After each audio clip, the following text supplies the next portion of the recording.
সৎ যোগ জন সমান সমান সজ্জন। এখানে হঠাৎ করে দুটো এলো কোথা থেকে?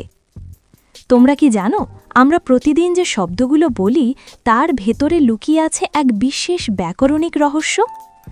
আজকের ভিডিওতে আমি এমন একটা বিষয় বুঝিয়ে দেব যেটা একবার বুঝলে ব্যঞ্জনাগম আর কোনো দিন ভুল হবে না।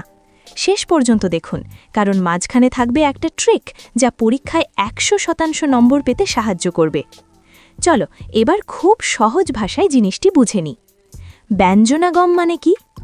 যখন কোনো শব্দে নতুন একটি ব্যঞ্জনধ্বনি যুক্ত হয় উচ্চারণ সহজ করার জন্য, তাকে বলে ব্যঞ্জনাগম। মানে শব্দে আগে ছিল না, কিন্তু উচ্চারণের সুবিধার জন্য একটা ব্যঞ্জন ঢুকে গেল। যেমন সৎ যোগ জন সমান সমান সজ্জন। এখানে অতিরিক্ত যুক্ত হয়েছে।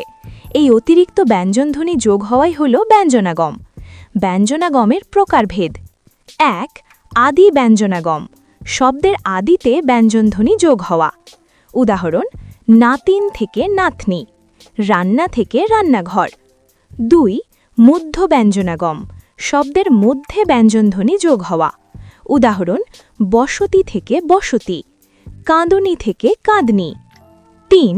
অন্ত ব্যঞ্জনাগম, শব্দের শেষে ব্যঞ্জনধ্বনি যোগ হওয়া।